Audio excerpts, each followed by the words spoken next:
And it'll say good day to you this day of your time. How are you all? All right. All right. Once again, we thank each and every one of you, individually and all of you together collectively, for the co-creation of this interaction and the allowance of this transmission. We have entitled this transmission, Interdimensional Portals and Where to Find Them. Now, this transmission will be a little bit all over the map, specifically the one in your hands. We will be dealing with a few energy portals, not all of them. We will start with some, and over time, we will introduce more and more and more of them in future transmissions. But for now, if you will regard the maps you have been given, we can begin. The idea first, of course, is what is an interdimensional portal? It is an overlap, if you will, a gateway, a doorway, a tunnel, an opening between one reality and perhaps more than another reality, maybe even several other realities, depending upon the nature of the portal. But the idea is that these are vortices. They are energy in motion, swirling motion, that breaks down the barriers between different realities, allows for a transition from one to the other, or at the very least, a utilization of the energy in that portal for whatever purposes you may intend to focus those energies on. But each and every one of those portals does have its own unique signature frequency that you can take advantage of more specifically if you are attracted to use that particular energy, that particular portal, as a permission slip. So with that in mind, we would like to begin to point out some of the ones that you already know about, but may not necessarily understand the specificity of that energy. We will begin with the idea of what many people on your planet call the major portals in the western side of your United States, being the idea of Haleakala in Maui, in Hawaii, and Shasta in your Northern California area. These being two major chakra portals. In the same way that you have chakra centers in your own body, the planet itself also has major, main chakra portals, vortices on your planet that represent certain kinds of energies. Haleakala represents the idea in general of the heart energy of the planet. So in that energy, you get an opportunity to feel your heart opening, to relax, to let go of all of the constrictions and restrictions that you might have imposed upon yourself with your belief systems. And it allows you to let them melt and dissolve and begin to really open up and feel yourself and develop and expand what you call your emotional IQ, your ability to tap into and empathize and connect through the idea of emotional energy to many other things and many other beings on your planet and in other dimensions. It centers you and allows you more ability to slow down time, in a sense, live more in the moment, which actually paradoxically allows you to experience an acceleration in your life. By living more in the moment, you are not creating as much time, and that feels like an acceleration in your reality, in your linear space-time reality. So Haleakala, being that particular chakra point, that particular vortex, the heart energy vortex on your planet, is very good for you to be able to realign yourself and let go and sort of reboot yourself on the emotional level, let everything mellow out, even out, go back to zero, and build yourself and crystallize yourself up again with regard to the kind of heart energy vibration that you would prefer to have. It is an area of support and nurturing, connecting you to nature in a variety of ways so that you can discover more clearly your own true nature through that heart energy. Now, coming into the vortex known as Shasta, This is representative of the crown chakra of the planet, that which connects you to spirit, but more specifically to your higher mind. In your own body's crown chakra, there is a kind of a vortex that looks like a cone with the point down here broadening up as it goes up to incorporate the bridge and the link to your own higher mind, so that along that conduit you can have greater communication, greater receptivity of communication from the higher mind, which generally translates in your physical body as the sensation of passion, love, creativity, excitement. So by associating yourself with the vibrational vortex of Shasta, you can perhaps, as a permission slip, based on your belief system, accelerate and amplify and magnify the connection, the bridge, the link you have to your higher mind, so that you can develop a relationship more strongly with the higher mind and the physical mind, so they can work together in a more harmonious way, allowing you to function on Earth as a whole person. For when you only allow your physical mind to attempt to guide you through life, you are not using the totality of what you are as a personality, as a person. The higher mind acts as the guide for you because, in a sense, it is metaphorically standing on the mountaintop and can see much farther than the physical mind can, which is down in the valley wandering along the paths. So the higher mind can say, go left and go right and stop there and back up and go forward, and keep you from falling into holes along the path. Keep you from finding things that are not necessarily aligned with your true being. Or at the very least, if you do find those things that are vibrationally not compatible with you, guidance from the higher mind can allow you to remain in a positive state and so extract the beneficial effect from whatever it is that occurs in your reality, because as we have said, it's not so much that what happens matters. What matters is what you do with what happens.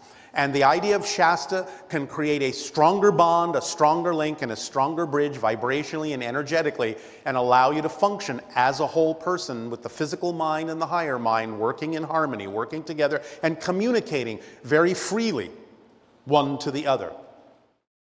As we have sometimes said, if you're only relying on your physical mind, then you are kind of functioning as a half-wit in physical reality. So allow yourselves to be a whole wit instead. You can use that vortex, that chakra point, that portal in that way if you are attracted to do so. And remember, the things you are attracted to because they align with your belief system.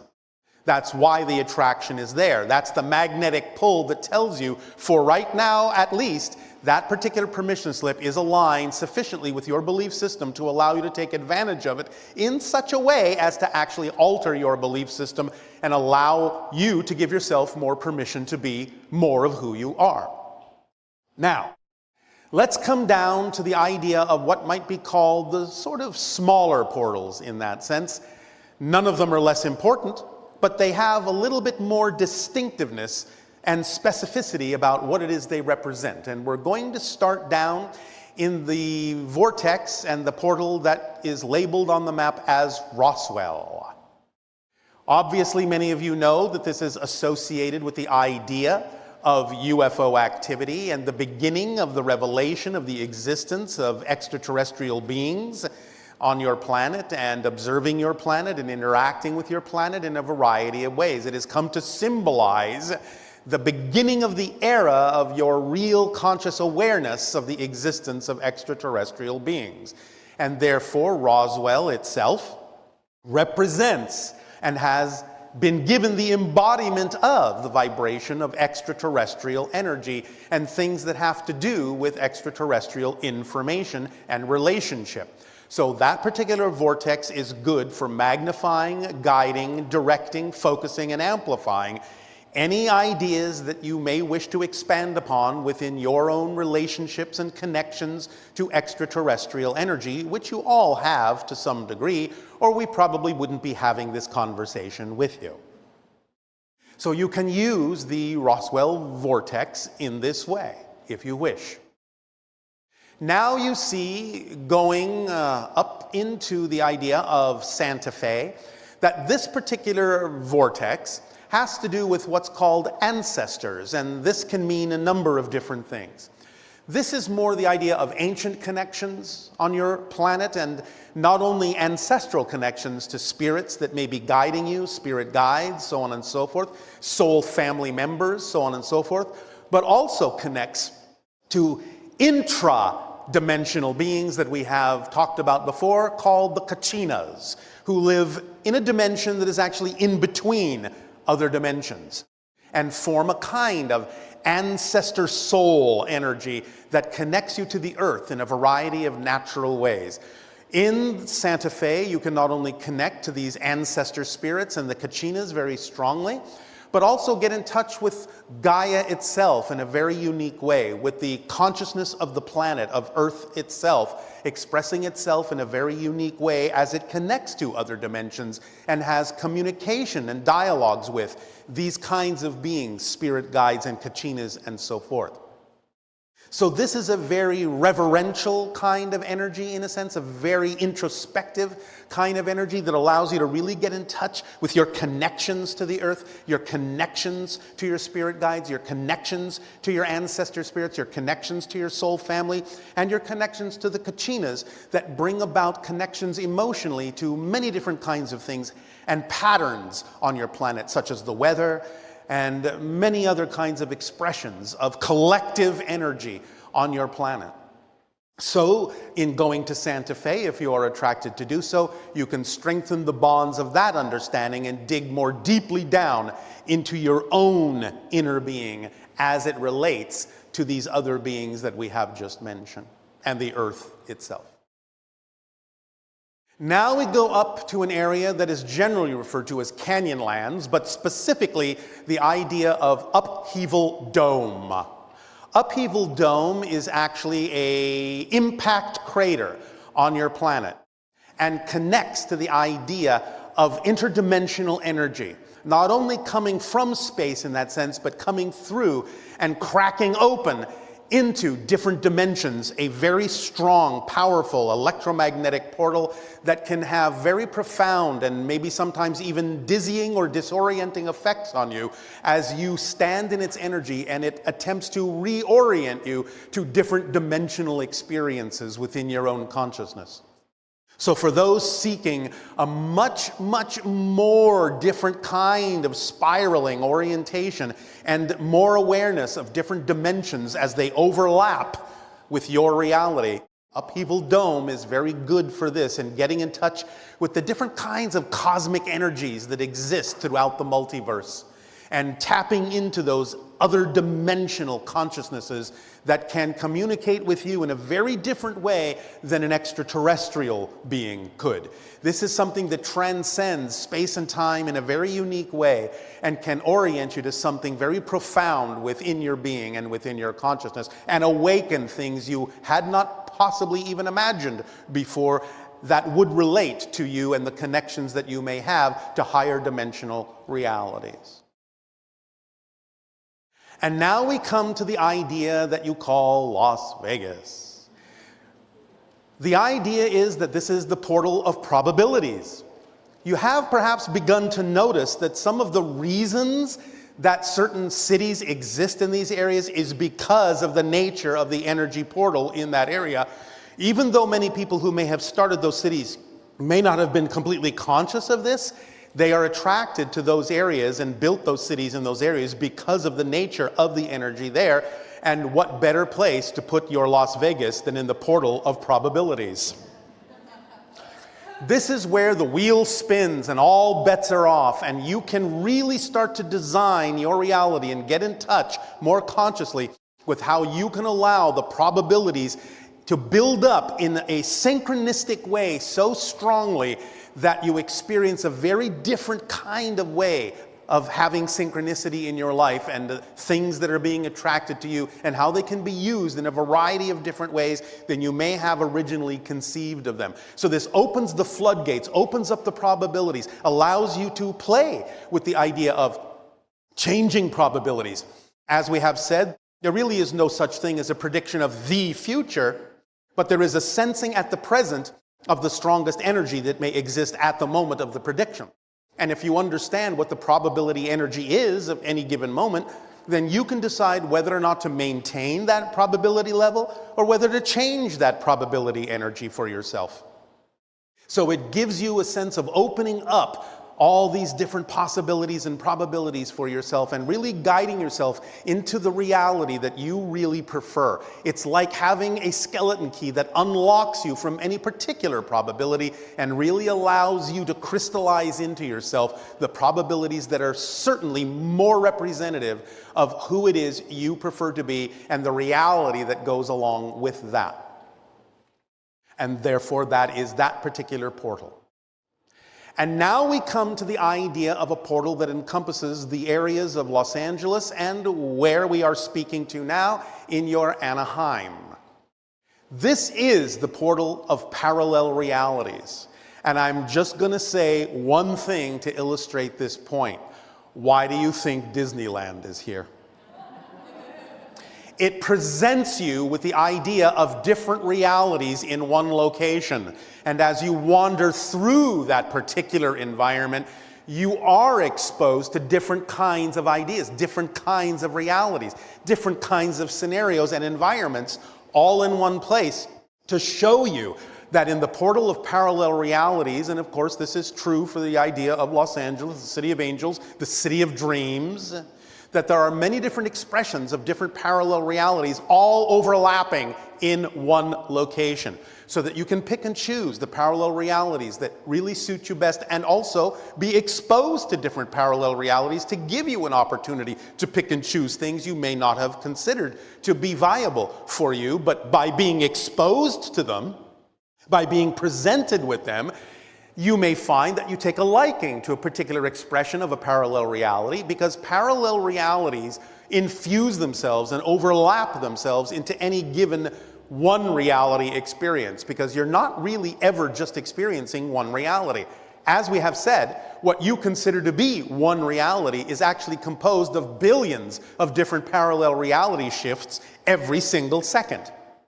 So you're navigating your consciousness, shifting through these billions of different versions of Earth every single second. But when you create an environment such as Los Angeles or Disneyland in Anaheim, you actually expose the realities in a very specific, concrete and crystallized way. And there are, of course, many more of them than are represented in that idea. But you get an opportunity to unlock yourself and really understand how you're plotting your path and how you're navigating through all these different parallel realities that are creating what you believe to be or experience in continuity to be one particular timeline, which is actually composed of many, many, many different timelines. And we will get into that idea in another transmission as well, a little bit more deeply when we talk about the idea of parables and time crystals in our upcoming transmission. But for now, you can understand that you are smack in the middle of the portal of parallel realities. Now, this takes us to Sedona. And as you can see on the map, and this is no accident, Sedona is kind of the center point of this arc of these other portals. They are all almost, give or take, equidistant from Sedona. They all average about 320 to 333 miles from Sedona, and they form this arc. Sedona is the portal of amplification and magnification. It is one of the more powerful vortices on your planet and in your particular North American continent. And this is the reason why our ship is above Sedona and above that vortex, because we are aiding and assisting you in helping to funnel and channel and filter that Sedona magnification and amplification energy to all these other portals to create a balancing effect in that semicircle, in that arc, and even including the idea of Shasta and Haleakala in the Western Hemisphere, but more specifically, more strongly in that arc of portals that surrounds Sedona. When you go to Sedona, its specific frequency of amplification and magnification is that it is like a mirror. It amplifies and magnifies what you bring with you, positive and negative, into that particular vortex, into that particular portal. And that's why we use that, because we can easily use that energy to shift and magnify and balance out all the other portals that are connected to it in that semicircular arc. So if you really want to find out what is being reflected to you, what kind of belief systems you might be holding on to that don't serve you, Sedona is a very good place to have that squarely in your face. So, this idea, again, of course, are representative of, as we said, permission slips. It's up to you to decide whether or not you are attracted to or gravitate to the utilization of any of these very specific portal energies. But we give you this map to begin with so that you can really begin to understand the specifics and the character and nature of each of these portals and use them in whatever way, shape, or form represents your highest passion. Does that make sense? Yes. All right. In return,